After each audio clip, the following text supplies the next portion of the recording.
it's really important to me. I'm on the board of Donate Life America. And I'm always amazed when we talk about the gift of life or the receiving of the gift of life. A few years ago, I lost my father to suicide, and one of the amazing blessings was we knew 4 donors that his organs could go to. And over the years, I've heard incredible stories from people that gave the gift of life, received it, and I've learned also that sometimes it can be a tough topic to discuss, particularly on your views, whether it is because of your religion, your ethnicity. But I'm always amazed when we think about what's the legacy that we're going to leave outside of our family. And so today it's amazing because in typical working women style, we get vulnerable, we talk about our stories, we talk about tough topics today, because at the end of the day, it's about humanity. It's about all of us as one person. So really excited today to kick this off. So I want to start with kind of introducing the ladies that you see on stage. We've got a couple questions today, because many of you know them personally and professionally, but I think it's really important to put into context so you can see exactly why they're amazing in giving the gift of life. So Kristin, I want to start with you. Thank you so much. I am Kristin Vada, and personally I am married for 10 years. He's actually here right now, if that isn't a testament to how supportive he is. He's that guy. We have 2 small children. We have a 7-year-old, Annabella, and a 4.5-year-old. He will make sure that I include that half. He's earned it. And really, my husband and I are both entrepreneurs, and we are able to kind of create whatever work-life balance looks for us, and as soon as we figure it out, it changes. But quite frankly, we're very influenced right now by the fact that our children like to be with us, and we're going to soak that up as much as possible. And that really it was a big motivator for me when it came to deciding to help another family be made by being a surrogate. So professionally, I'm an executive coach, a consultant, and the founder of the Votta Group. It's a leadership development and management consulting firm. I help people who are in transition, whether it was kind of forced on you or it's something that you're creating for your own career and your life. I've been very thankful. My clients tell me that I am just not judgmental. Wherever you are, it's fine. And then we work together to get to where you want to be. I also, going way back, I did my first leadership program when I was 10, thanks to my parents. And it's been about 20 years since I coached my first professional leadership program. So it's something that I just love to do. I love my clients. And I think that one of my favorite things, somebody said that they feel like they can exhale during our sessions together while at the same time they're producing more results than ever before. So that's what I love to do. I am also very honored. I am president of the board for Tampa Crossroads. If you don't know what they do, you will. They've been around since 1977, but their mission is to remove the barriers for people to be able to access housing, employment, and behavioral wellness services here in the community. And really the 60-some staff members, the rest of the board, they're some of the most inspiring people that I know. And I wrote a book, so I'm an author, something I'm very proud of. Thank you. Thank you. It's called Controlling the Pause, Reusable Tools for Leaders in Big Transition. And I had a virtual book launch last year, thanks to Sky Strategic Marketing, and I've sold over 1,000 books in those first 10 days, which was great. I've narrated it since, which is great. But what meant even more to me were the people who attended the book launch and have supported it since. What 98% of the attendees didn't know is that there were 2 gentlemen from Paris who attended that book launch at midnight their time. And they were actually the dads to the baby I was pregnant with. And they are 2 of the most deserving people I've ever met. And they did not need to be on this book launch to help me do something professionally, right? And they did. so that's just a good example of who they are for me, who they are for my family, and I'm really thankful for this platform to be able to share more about the surrogacy. So, thanks.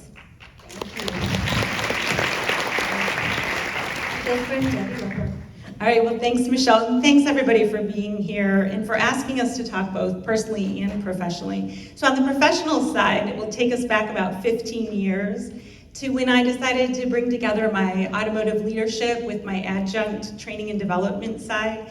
And I loved both of them, but the thought was, hey, let's bring this together and have this purpose and passion and create Presenting Powerfully, my firm. So I knew that my 4 really key collaborative strengths were communication, behaviors, and relationships, leadership, the idea of emotional intelligence, and kindness. And so when you bring those together, and I've gotten to work with a lot of you, I offer 4 services in Presenting Powerfully. So keynotes and talks, strategy and facilitation, teaming and training, and coaching and consulting. So think of me like an Energizer bunny. You know, like boom, boom, I'm bringing that beat and I'm moving all around and I'm there to encourage and give people the ideas about how to really be the best you. And it's a ton of fun. And so the really best thing I can share about me personally is that I'm 1/4 of Team Lundberg. So a lot of you have seen Michael, and you may have seen some of the happenings of our rescue labs, Daisy and Lexi. So with all of the joy that we have, we get to bring that together. And there's a lot of things that I've gotten to do, and along the way, I've gotten to be a living kidney donor. And that's the reason I was asked here. Thank you. Thank you, Michelle. Just want to say first how happy I am to be here. Thanks to Votta. Kristin, I would have shared my one tissue with you, but I think I'm going to need it. So. As you may know, my name is Deborah Palmer. I'll tell you a little bit about my personal life first. I've been married way longer than anybody up here, I'm sure. My husband and I celebrated our 44th wedding anniversary this past November. We were high school sweethearts at Plant High School, and anyhow, so that's probably my greatest accomplishment, was keeping him. Never had any children. Like Debbie, we are big animal lovers, and right now the love of our life is Belle. She's our Cocker Spaniel, and if you find me on Facebook, you'll see lots of pictures of her. So, from a professional standpoint, I believe I have an entrepreneur's gene. My family goes way back as business owners when they came to this country and started businesses in Ybor City. As a teenager, I would work in the summer at a family-owned business. I hated it, but I think that planted the seed for me that I needed to be my own boss, and I am pretty strong-willed and mule-headed, so I'm not a great employee. So I started my first business in 1988 on actually on Manhattan Avenue in the beginning, Palmer Business Services, and I had left a construction company that I was working for about 9 years. I took my profit sharing and started the business. I kept that business until the beginning of this year. So it was quite a haul, 30 years, but along the way I did some other small businesses, and right now my position is as CFO for a niche consulting engineering architectural firm. I've been with the president of this company for 30 years. They originally were a client of mine in business services that I had, but at the beginning of this year, you know, our lives has just changed so much. And very little to do with the kidney transplant and more to do with just the time of life. I shut all my businesses down and have been an employee now just for construction moisture consulting. When the pandemic started, we went to remote working. I never thought that I would survive not out networking. That was my thing. I loved being out with people and seeing all of the business associates that you know, I had met over the years. But I've enjoyed working at home, and that's what I do. Since the transplant and because of the pandemic, I've been forced to really shelter, more or less. I do get out, but we take really a lot of precautions, especially right now as it's peaking once again with the new variant. I just have to be careful. So I missed not being here for the lunch desperately, but I'm so happy to be here and happy to talk about Debbie's gift to me and how that occurred. So. Thank you, Liz. So, Kristin, I want to start with you. You know, in getting ready for today, I did a little bit of research. And so, you know, we want to know why you decided to become a surrogate. And when I looked at some of the statistics, just in case you are not aware, you know, there is a rise in the working population, so people between the ages of 38 and 39 that are likely to begin surrogacy. And what I thought was really interesting was that it's predicted that many people go to surrogacy because of infertility as well as other issues. But in learning about your story, gay men, 10 to 20% of them are starting to go to surrogacy. So we're starting to see this rise in the gift of life. So why did you become a surrogate? Well, what you just stated, I had no idea a couple of years ago either. I thankfully had a very good friend who, this was before COVID, she was over at our house for a party and said that she was going to be doing what's called a sibling journey. She was going to be carrying for the same family again. And she was such a close friend that I was able to ask her all the things. I mean, why?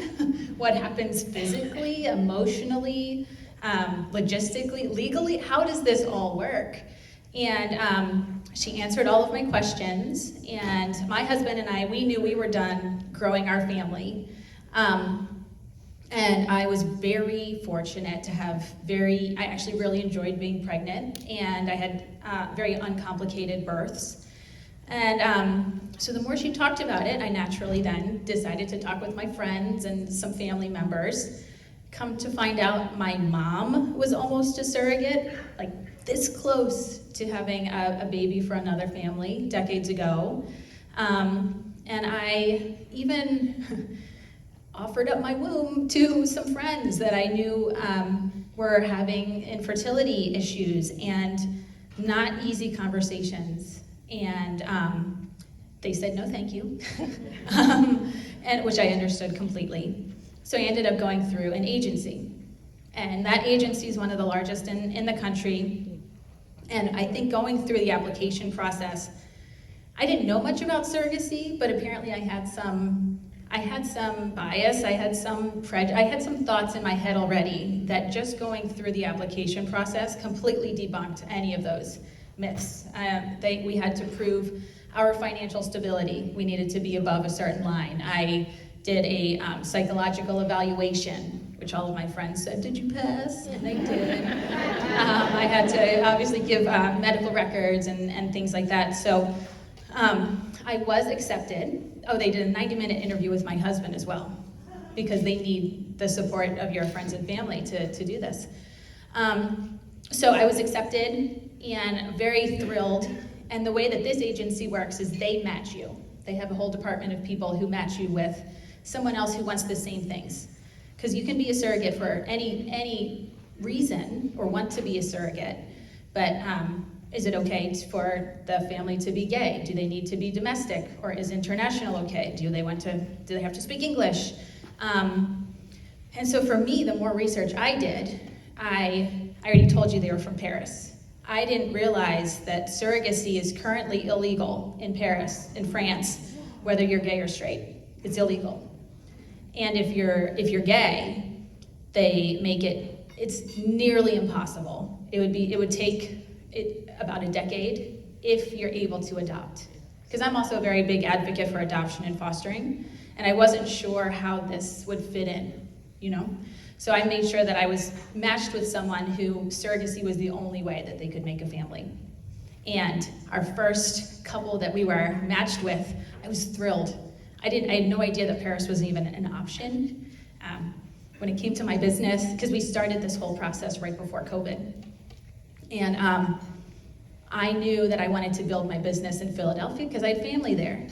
I want to build my business intentionally, just like I do with my clients. I don't want just more, better, bigger. So that happened a little easier than I expected, to build things in Philadelphia. So I said, where's next? I had said Paris. And then I get matched with these guys. And now they've become the family that when I go out there, they're the ones that I get to visit with. Those are the ones that I get to go there for, and might as well get some work done too. But that was how it came about, and everyone I think has a different view of what the perfect world is. And this was a surprising way that I could take an action, even if for one family, because these guys are so deserving. I mean, they are better parents than I will ever be. And they are some of the most loving humans I've ever met. And to be able to help them make a family is something I will be forever proud of. So that's why, for me, surrogacy. But it didn't go as planned. No, it didn't. I mean, global pandemic definitely adjusted timelines. And I think the second thing was it definitely was something I knew I would be proud of. I want to do things I'm proud of in my life, but I didn't expect the acceptance and love from them, which will forever change my life. I mean, the baby was born. She's not quite 3 months old yet, so she's still tiny. They're back in Paris, but before they left, they asked me to be her godmother. I mean, that's a lifelong thing. Me, and I am so touched by that. And the other thing didn't exactly go as planned was my body physically did this thing where it stopped producing red blood cells, which we need. And it was actually, it actually was very scary. And my numbers were so low that I was fine. That was the weird part. I was completely asymptomatic. My baby, not my baby, the baby, also totally fine. But I ended up needing to go to the hospital. The whole third trimester was a lot of blood transfusions and a lot of checking in on things. And I was very lucky, although they couldn't even pinpoint, because this isn't a surrogacy thing. This is so rare. It's not common for surrogates. It's not common for any pregnant ladies. It was me. So I dealt with the unknown as far as that went. And I think the hardest part, though, was that I could feel that the baby was fine. I'm going to the appointments. I can see she's growing just fine. But I can't imagine being in Paris, getting the medical news and the updates, not knowing what was going on. And best case scenario, healthy baby born, my body started making blood again, red blood cells as needed, as soon as she was born. I mean, it was just, so no, that was not planned and not expected, but thankfully there was a happy ending. That's wonderful. It's amazing what our bodies can do. Always. So, Deborah, I want to ask you a question. Tell us and share with us how your kidney failure was diagnosed. Okay? This was a while back. It was about 26 or 27 years ago. And my business was booming. I was 5 years in and had 3 locations set up in executive suites around Tampa and had employees, and I was going. And all of a sudden, I didn't feel good. I didn't have energy. I couldn't eat. In fact, we, reflecting back in my house, joked that the only thing I could possibly stand was iceberg lettuce and Hidden Valley Ranch. That was it. And I hate Hidden Valley Ranch. But anyways, it was the only thing I could eat. And this went on for several months, and was trying to self-diagnose, as we all tried to do. I had a man come and clean all the vents to make sure we didn't have mold and all these kind of things. And then just, finally relinquished, I need to go to the doctor. So I started going to the doctor, and they couldn't find out what was wrong with me, and had gone to 3 separate doctors and got 3 separate diagnoses of fatigue syndrome. there's nothing you can do, you need to go rest. And it wasn't getting any better, and rest wasn't helping. So I was getting really desperate. My friends and family were getting desperate back at that time. We had insurance where you had to go to on the doctors on the plan kind of thing. And finally, just going down the list, went to see Dr. John Price right at the entrance of the bridge to Davis Islands. He's no longer with us, but I went into that office and I'm like, this is the creepiest doctor's office I've ever been in. It was so old, and now we're talking about 25 years ago, but at that time, that every piece of equipment in there had to be 50 years old. But I went through the examination. They did a chest x-ray and took me back to a little room with, it had to be the original x-ray machine. Like, this is one of the biggest wastes. But he sent me on to do some tests and such, and I continued working, and I was working hard. At the time, I was doing a lot of event work, and I had a large annual client that did an educational event at the convention center. And at the time, we had 1,000 people come through, and we do all the registration, all the materials, and all this, and it was a big deal. And on the last day of the event, I was wiped out, and there was always an after party and all that. I was like, I'm not going to go. I'm going to go on home. And I got home, and I knew this was bad, and got on the phone and called Dr. Price's office, and left a message. And he called back, and I said, I think I'm dying. And he says, I think you are too. You need to go to the hospital right now. And that's what I did. That night, I went to St. Joseph's Hospital and was diagnosed with end-stage renal failure. My kidneys were failing. I didn't have any of the classic reasons why your kidney should fail. I wasn't an alcoholic. I wasn't a drug user. I was healthy, young, active, all that. It wasn't something that I was aware of in my family, but that's what was happening. And just to credit Dr. Price, he's what's known as a true diagnostician. He knew what was going on, and he recognized what needed to be done. So I started on dialysis at St. Joe's Hospital the next day. And I was in the hospital for 4 or 5 days. Back then we didn't have laptops and all that, but I continued to work. I had some really great people working for me that kept the business going and all that.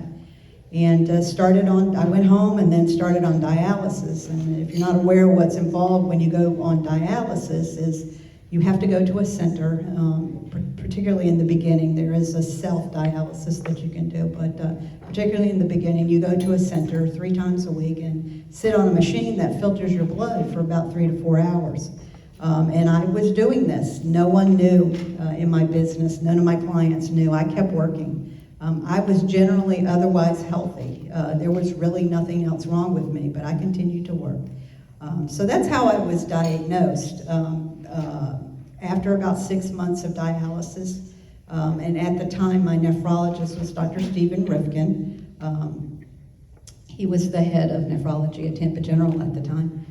He was a fantastic nephrologist, and when he retired and left TGH, I was heartbroken.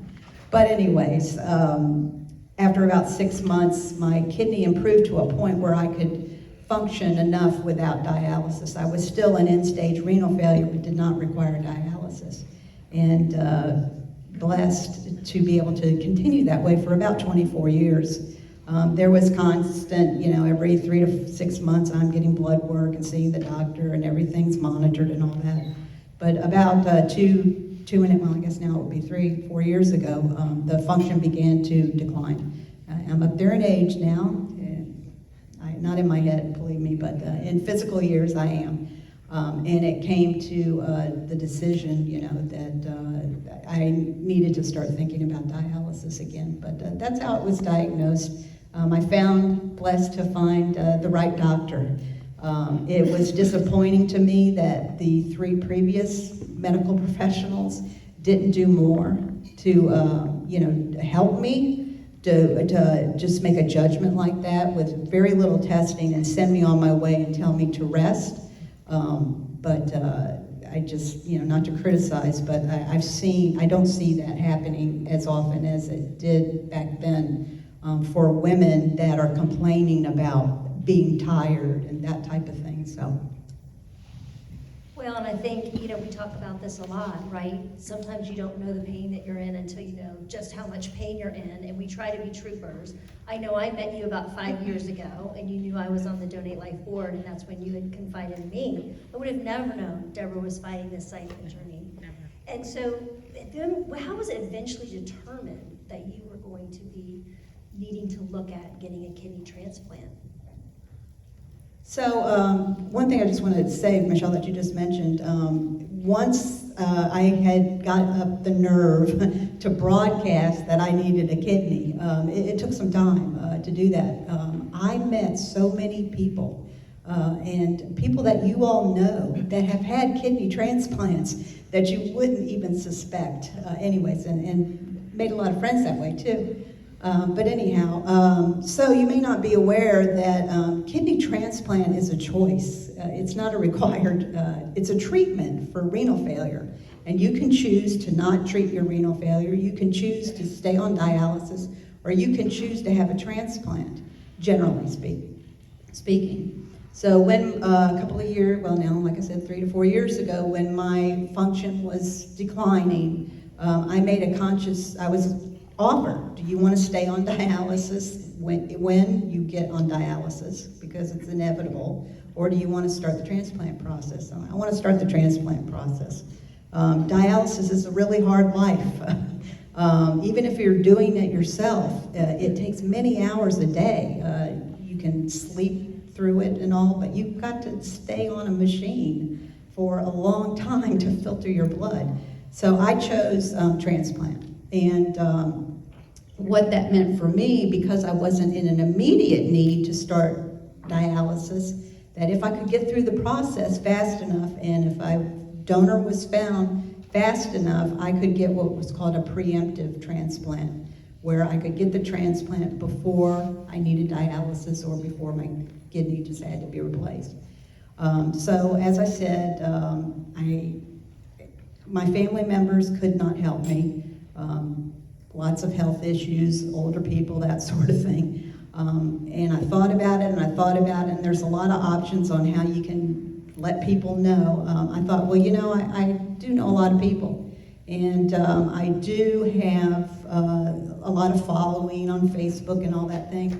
I'm gonna try Facebook. And so I put up a page, it's called Deborah's Kidney Transplant Journey, if you wanna look at it. And just started talking about what I needed. I was fine. Look, I kept working. There was no downtime for me. And in fact, even after the transplant, I was back to work in 2 weeks. I mean, I have laptops now, and generally what I do doesn't require me to get out and do anything, but I enjoy what I do. I enjoy working. I like that. But anyways, I just chose the transplant, and because of the Facebook page, and I know she'll talk about it, I never expected somebody I know, and although not a friend at the time, a business acquaintance, was one to help me. I never thought that it would be someone I know to help me in this way. So. I love that, putting yourself out there, being vulnerable, because then it led you to Debbie. So Debbie, what made you want to help Deborah when you saw this story? Well, it's an interesting concept, and I hope everybody will stay with me as I say this. I wasn't compelled to help Deborah. I didn't see any reason not to. So people tend to ask that question, and I appreciate this platform for this. People will say to me, why did you do it? And I don't have an answer for it, and I've shared this with Deborah. The only answer I had was, there's no reason I wouldn't. And please know that as I say that, and now I mentor other donors, I don't judge anybody who wouldn't do it. I will answer any questions like your friend did. But at the same time, I read the post, and in true transparency, we met at some point at a Working Women of Tampa Bay event to say hello. Deborah had seen me speak at the Tampa Bay Chamber. We met through the South Tampa Chamber. We had never spent more than a hello So we had a couple of pictures together, and that really was it. It was a Sunday in November. We were going golfing. I was up early after a run, and I scrolled through social media and saw the post. And I just decided that what some of you know, and I realize I don't know a lot of you in the room, is that when I was 19, I started on a journey of deciding that instead of the way that I had been raised, which was competitive and doubting, which I'm not complaining about the life I had, I made this shift to being very supportive and curious, and that journey's never going to end. So in that process, it became take action. And so I thought, I'll reach out. And some of you know the hard press I put on Deborah to have a meeting, and it took a couple of months before we did. And I didn't say, hey, I want to know about this kidney thing. I said, would you like to get together and just learn more? And I really waited till pretty much the end of the lunch that we joked they tried to kill me because they served me gluten and I'm allergic to all 5 strains of it. And so as we were going through that process, I asked about it, and I had a client right after. But by the time I got to the car, I called my husband and said, when my first outreach, and again, that full disclosure, I just thought, I tell people, please don't say, let me know what I can do something and know what your strengths are. So I thought I would reach out, I would learn about it, I would possibly be the support, the cheerleader, coach through it. Those were the thoughts, really. I had no intent of being a living donor. At the same time, I called Michael and I said, this was really interesting and I don't know much about it, but I want to be supportive. And that really is the way that it worked out. And by the time I got home that night, I'd called him again and I said, what's my blood type? And he's like, seriously? And that was his job, right? I mean, your husband's here. He's probably like, I don't know.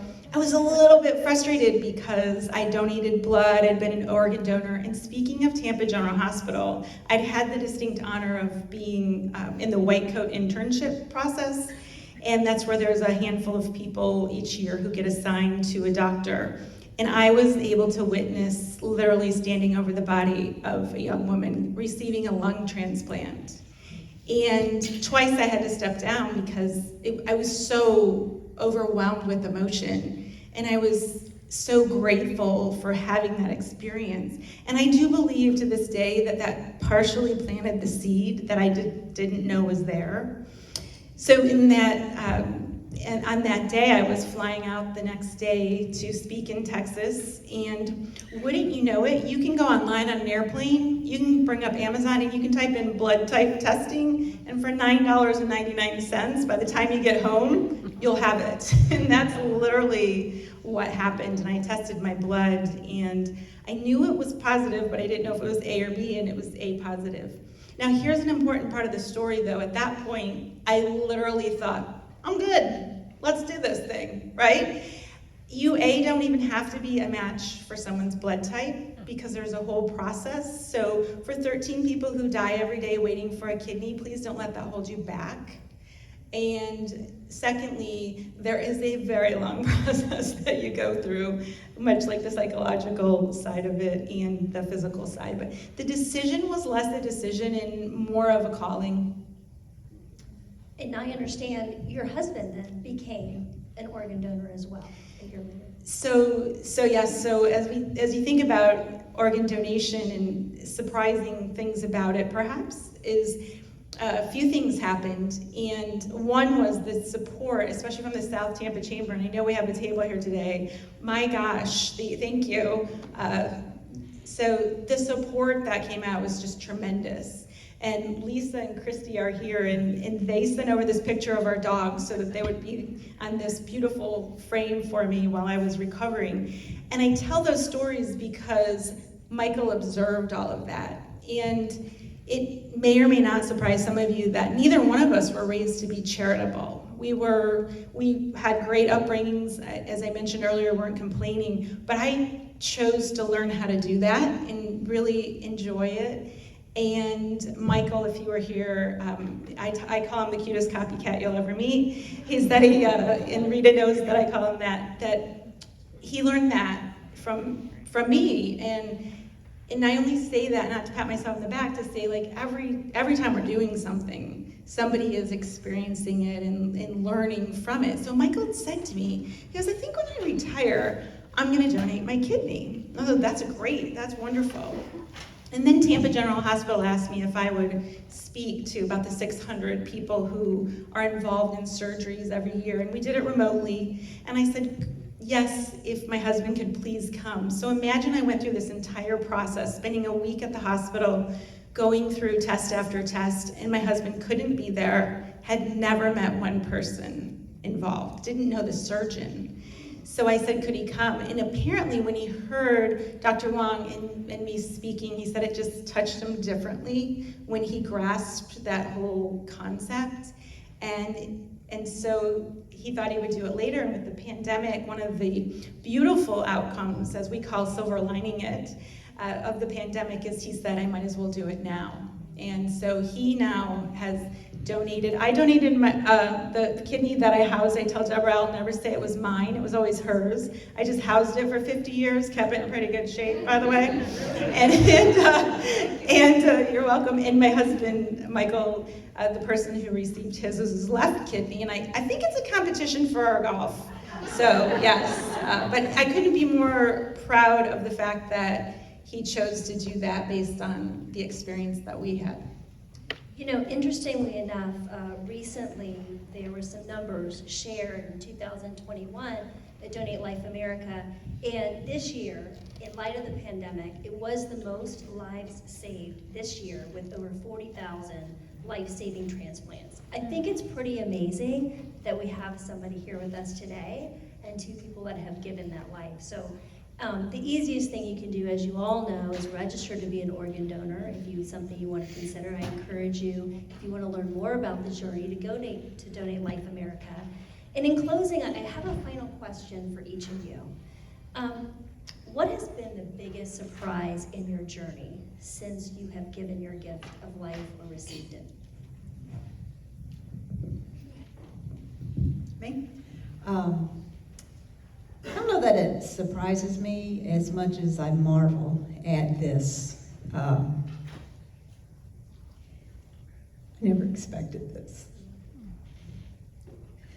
I never expected Debbie. I never expected to sit up here a year and a half later and tell you all what a difference my life is now that I know that I don't have to go on dialysis.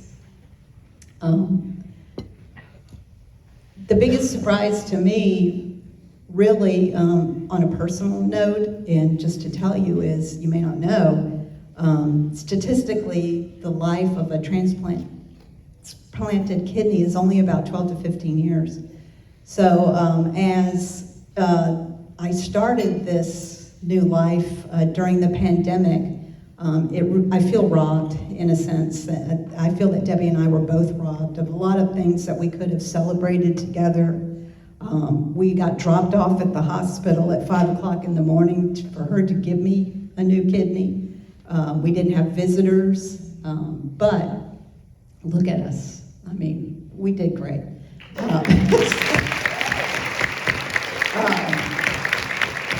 So I guess we got a lot of attention beforehand, and I think that has to do with the lives that we had built up to that point too. Being out there, and we're obviously, in different senses, people. We like people, we like being with people, we love women's groups and all that kind of thing, but the support has been fantastic. But the marvel for me has been just the acceptance and support, and it's just been great. Thank you. I just want to hug you, but I know I can't. I can't hug her. I know it does. Kristin. I think, other than what I already mentioned that were surprises, I felt a ton of support. I had a lot of conversations that not all of them were easy, because it brings up, people are so open with me about their own struggles with fertility or putting things together with their own religious beliefs or their own view of what the government should be involved in. Or there were just so many really deep conversations, and whether people saw things the way I did or not, the conversations, I think, made us both better. And I will forever be thankful for that. Being asymptomatic is wonderful because I wasn't in pain, but it's a mind, right? It was something I didn't know how I was doing until I would go to the doctor. And I'm so thankful. My doctor's office, Dr. Marcancini and his entire office, my hematologist was phenomenal. So I felt very, very taken care of. And even as they were trying to figure out what was going on, it was just the next step and the next step. And I'm going to be in the hospital another day, and I need a bone marrow biopsy, but I'm pregnant, so I was awake. Don't recommend it. But my clients were amazing. They understood. Building my business was completely paused, and I just felt a ton of support, whether I think people agreed with the reason why I did it or not. And for that, I will be forever thankful, because like I said, my life has changed for the better. I got so much more out of this than I expected, and I'm just very thankful. So, and thank you for letting me share this today. Thank you. Debbie? Well, as I shared earlier, some of the surprise was just the outpouring, certainly of support and curiosity. But I'll share this with you that is part of, since you did as well. Some of the things that happen can be really surprising. So people will ask, how are you? And, oh, you probably can't drink. By the way, they tell you, you can drink immediately after off the pain medicine. So it's not a liver thing. But something that I hope you'll take with you is it was just tremendously heartwarming for people to text or send a card or flowers or check in. We have these great mugs that say, of course I'm a kidney donor. Who wouldn't want a piece of this? There's some fun with it, right? And that part is tremendously heartwarming. And there's this side that breaks my heart that is recently as this morning, I receive these messages sometimes that somebody says, I saw you, but I'm really uncomfortable talking to you now because you donated your kidney, because I would never do that. Wow. And I tell you, it breaks my heart, because what people tend to say when I say, tell me more, they say, I can never do it, and they get small. And you know what? You can do so much by supporting like you have to support. You can donate blood, you can become a donor, you can register and do so many things. And the heartbreaking side is, please don't ever think that it's less than if you don't do something like this. Do what works for you, and that's enough. And let your heart be full with what you're doing and giving, because we're grateful to share the story. We don't have any expectation of anybody else doing the same. That wouldn't be fair. So that's the biggest surprise for me. Thank you, ladies, so much. Yes, big round of applause for the vulnerability today, for challenging us to think about, our own legacy. But just thank you so much, and I'm so glad you continue to be healthy, all three of you. But just your generosity. Thank you. Thank you.